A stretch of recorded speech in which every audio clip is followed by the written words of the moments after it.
Hello, collective, to another timeless The Devil series reading, where we have another episode of having a conversation with the devil. If you are new to my channel, please don't become too afraid of what the term devil is meant to trigger within you. We are triggering the devil within the ego concept of our emotional intelligence, where the ego doesn't know whether it is operating of light or of darkness, so it wants to play a game. Please remember that these are timeless messages. Whatever brings you here, whenever it brings you here, you may find that something within this reading is something to hold on to. If something resonates with you, use your discernment to hold on to it. If it doesn't, please let it go. Feminine and masculine energies show up within a reading, however, they are genderless. So whether you're feminine and or masculine bodied, you may resonate with either forms of energy. And of course, past, present, and future energetical timelines always could come forth within readings of such, just to use that in your discretion as you move along further into the reading. Please know that I am a master healer. I work with only remotely, so if you want to know any more information in regards to that and how to book any of my services, whether it is of tarot reading, of light or darkness, shadow aspects, pretty much, I can assist you, as well as healing or assisting you on your healing journey. So for all that and how to reach my sister channel, check out the description box below. All right.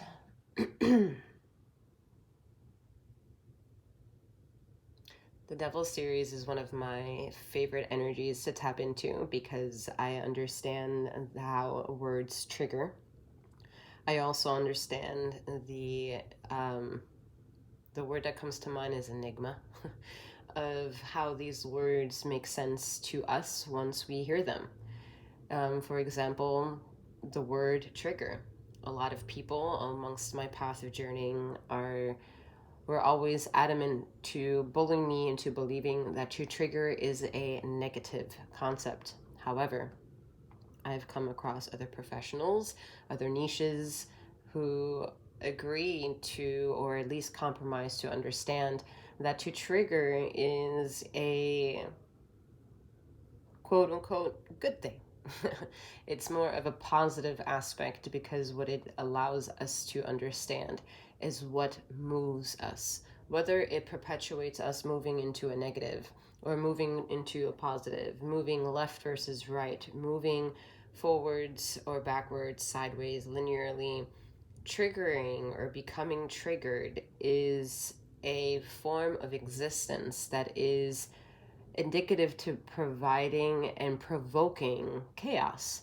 And chaos is needed, like in numerology number 5, to understand what the formation of the formula is required to remain sustainable for the long run, for the eternity.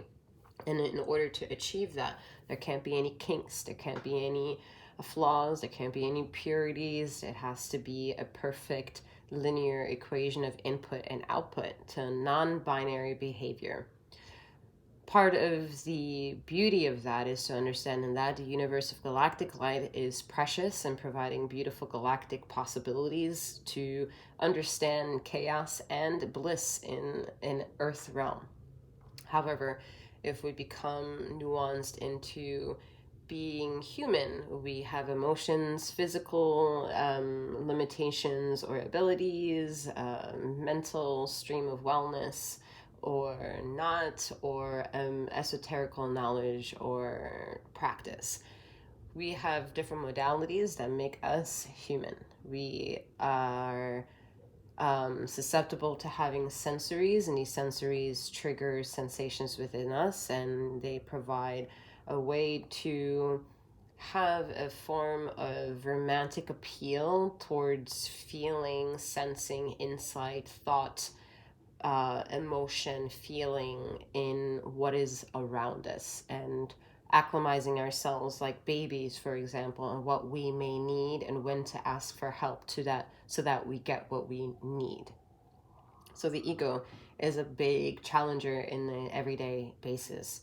Whether you are bruised, whether you were bruised or broken before, were you backstabbed, whether you were privileged and have nothing wrong with you, there is chaos that can happen to anyone in any shade, in any gender, and any philosophical mixture of belief and faith, religion, whatever, creed, class, hue, opinion, political affiliations, whatsoever. Chaos is just unavoidable.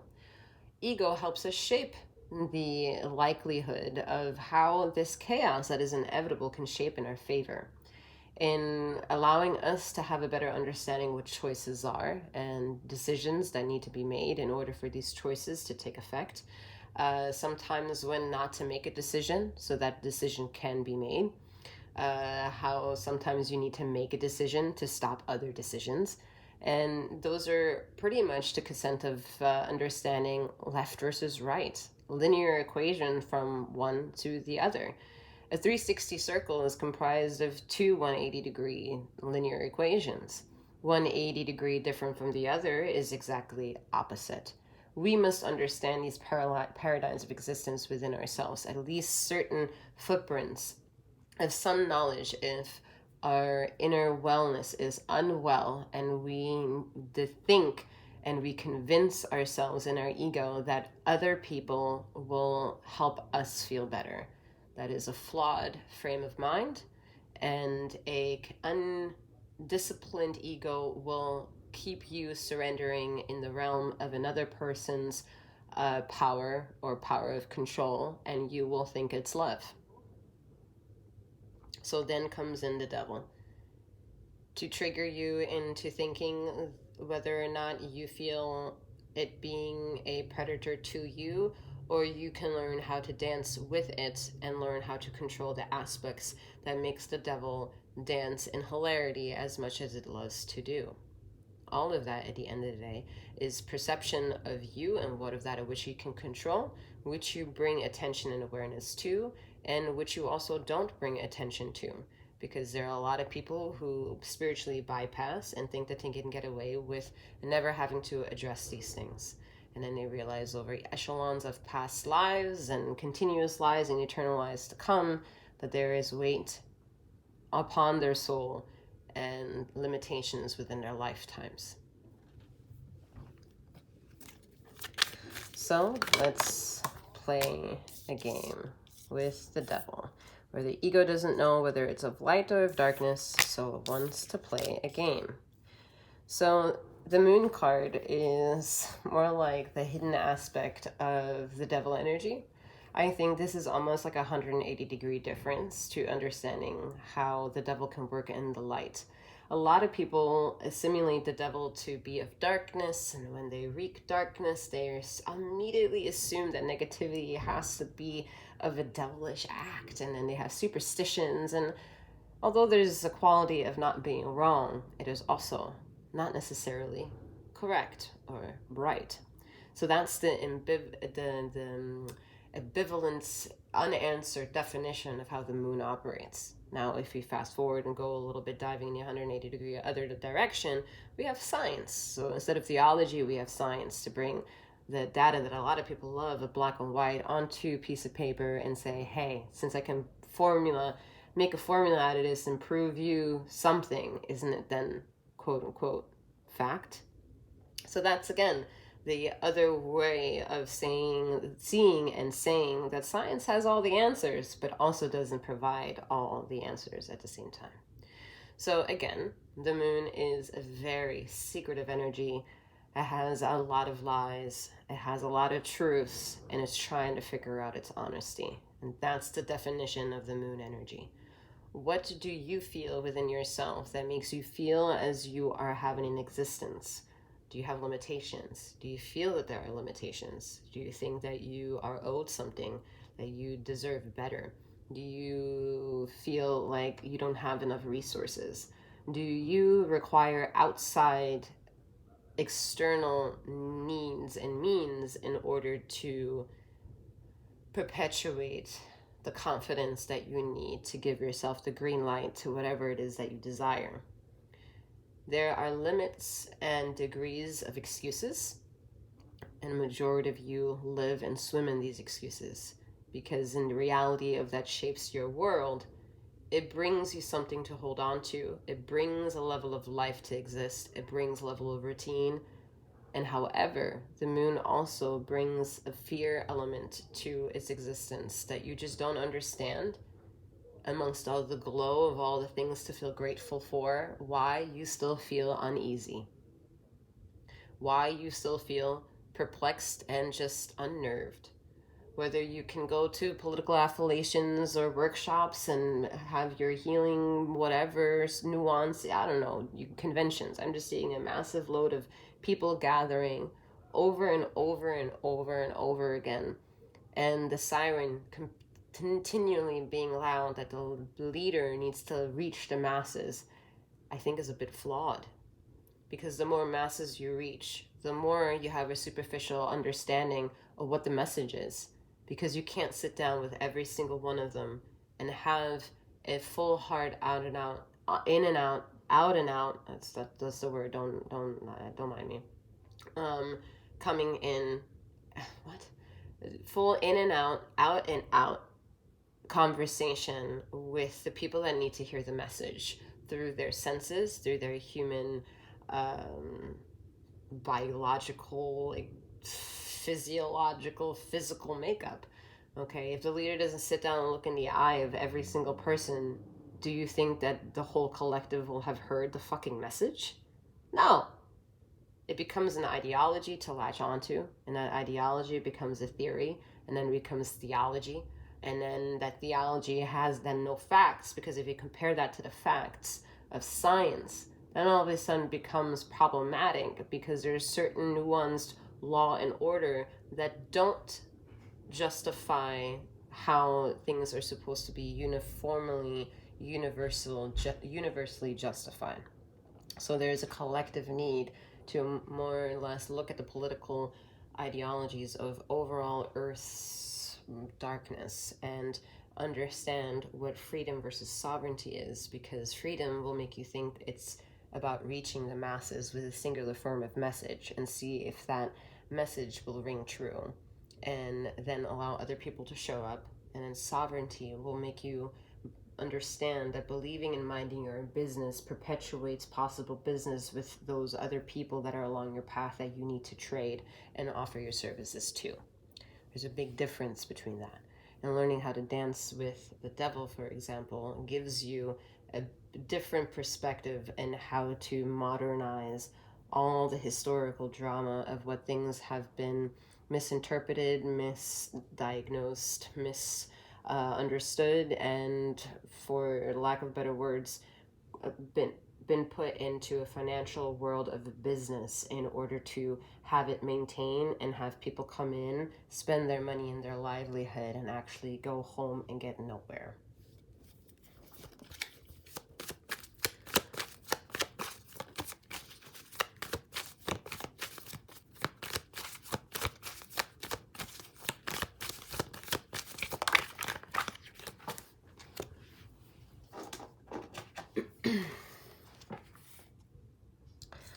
So we have here the Ace of Wands. So yeah, the light of fire is being ignited within.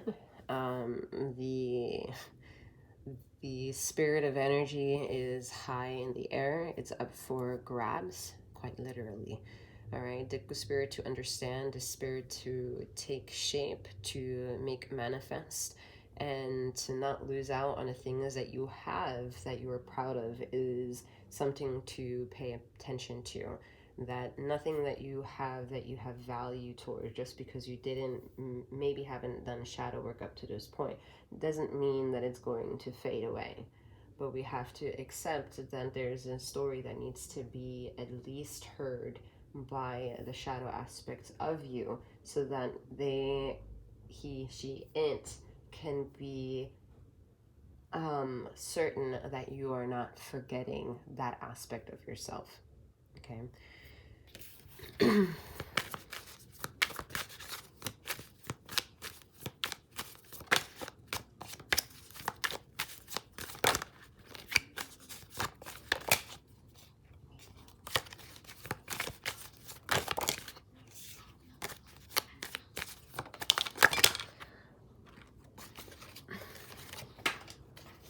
There's a lot of insecurity in the area with these cards flying, but I feel like there's a need to practice more air magic, meaning cleansing the living space, cleansing of deep in and deep inhale and deep exhale.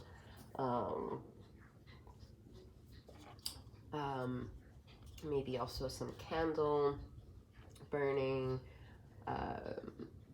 setting some intentions with your candles, paying attention to the color of the candle of your choice, and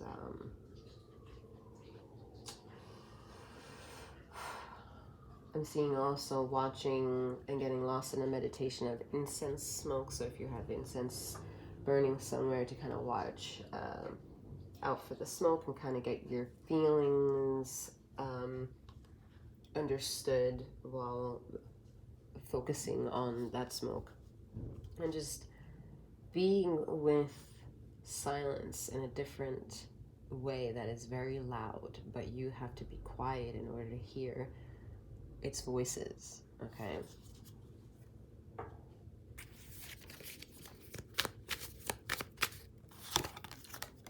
Alright. So if somebody wants to do like past life recall, they would want to understand what it even means, possibly, for past life regression, past life reading.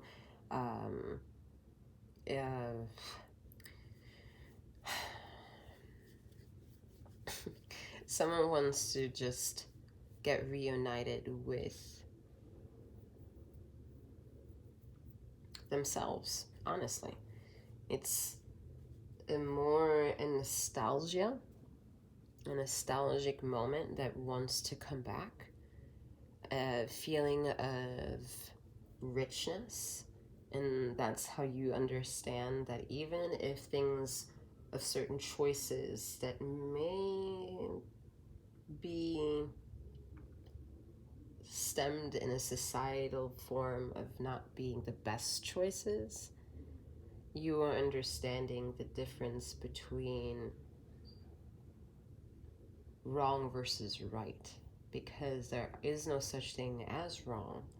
It is the perspective of the chaos and its consequences that triggers sensations with us that we then remember or choose not to remember because of physiological presence and an immune system and an interconnectedness that we all share that immediately goes just in a sacred protective mode. But you have a consciousness that can tap into this power and understand why it's protecting you in the way it is, and maybe keeping you away from certain things because it doesn't want to go down that path of wrongdoing because it was afraid once, so it's afraid of the second time. And just now that with accrued time, realizing that there are certain patterns that you can just trigger because there's no fear needed to be the one to trigger it, because only you being able to trigger it will be able to allow things that are meant for you, that are already there for you, to basically show up. Okay? The Hangman teaches you that the perspective change. The Hangman teaches you that things aren't always the way they are. That you can see synchronicities, but the definitions that you read when you Google them might not be exactly what it is that you feel from what it is that you are sensing when you get that synchronicity over and over again. And that's to understand the difference between what generates within you of your version of truth and what works against you and the external means of living that truth, and understanding how the devil works in your favor. That's the knowledge of the High Priestess coming through here, living in the in-between.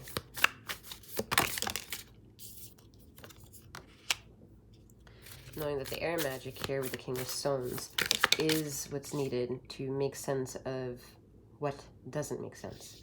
And when you understand what doesn't make sense, you understand that it now makes sense because you brought some attention to it.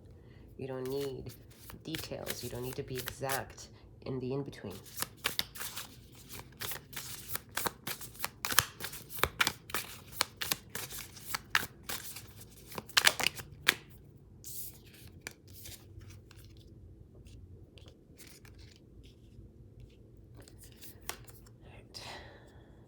We have 7 of Stones. So deceptive energy, 7 of Shards.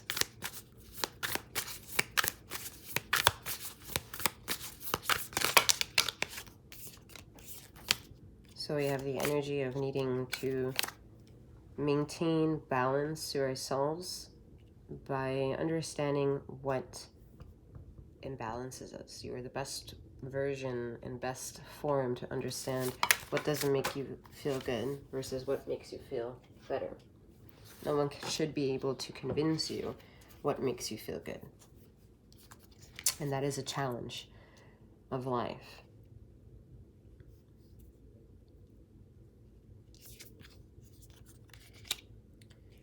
We have Universal Justice here, and we have Page of Gems.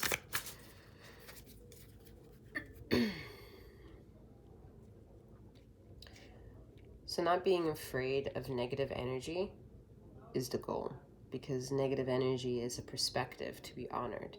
And once you understand the concept of what quote-unquote negative energy is, and surviving through life, experiencing and journeying through life and experiencing it through the journey of making decisions, whether it's on the level of some decisions are made for you, some decisions are not in your favor, or some decisions just take a long time to make because you feel like once you make the decision, it's not like the universe is actually working in your favor.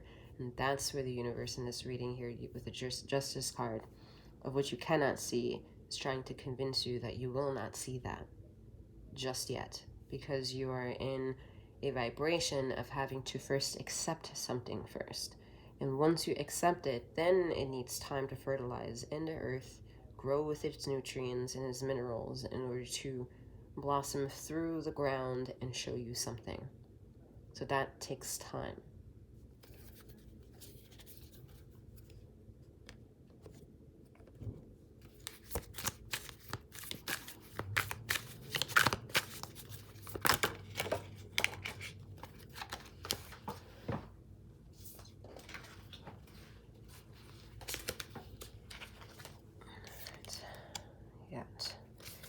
Five of Wands, Chaos. Makes sense. It's been all over this reading.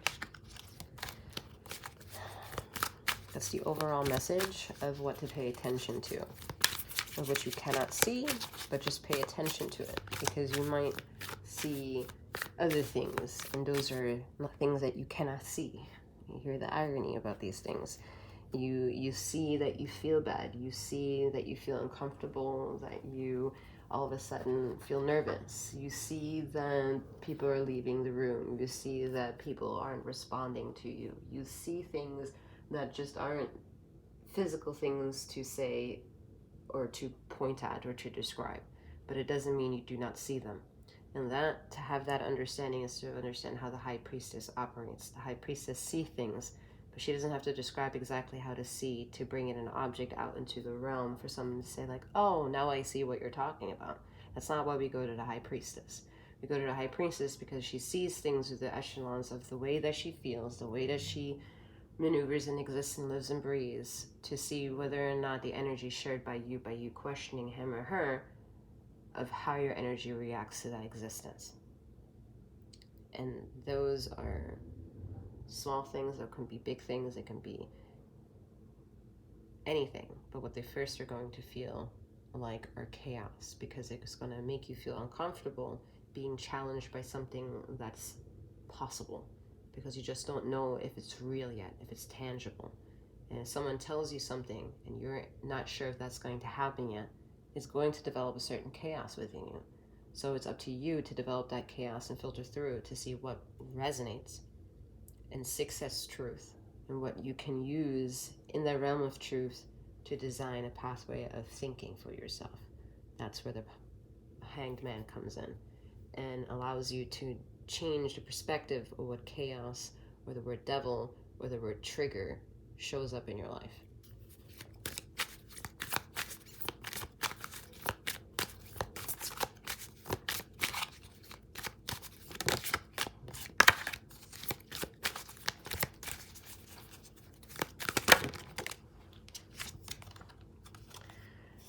have judgment, action. Another, that is more of the minor aspects of which you can show up as, to understand that the message is heard in your everyday moving forward as you leave this reading behind and you quote unquote forget about it. The action of your choices, the actions of your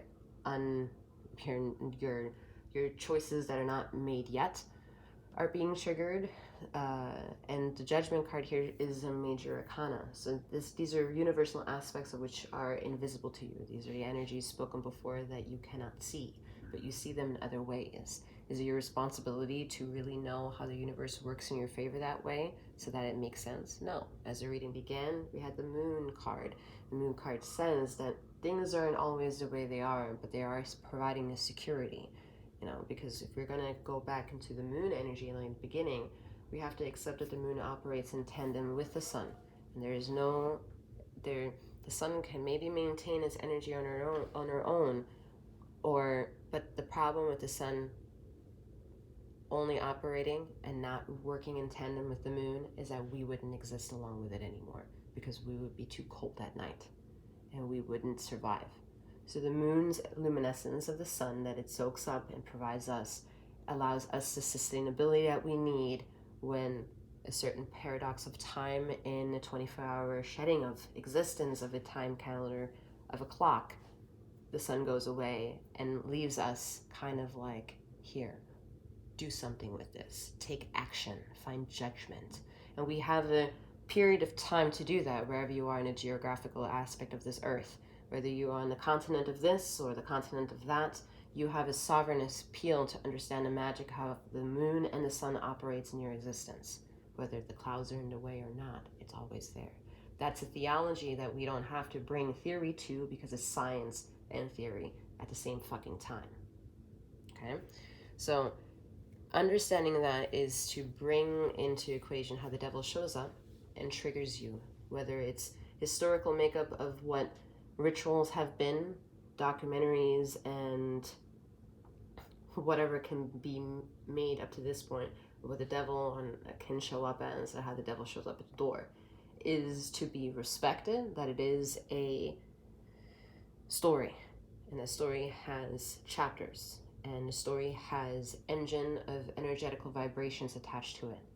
We, as a reader of this story, have a sense of responsibility to control what we believe and what brings us inertia to exist. That is our responsibility. All right, collective, that is all that I have for you for this Devil Series episode. I'm wishing you a wonderful morning, noon, or night, wherever you are in the ether of this time and space. And may you keep flowing, growing, and glowing. Take care.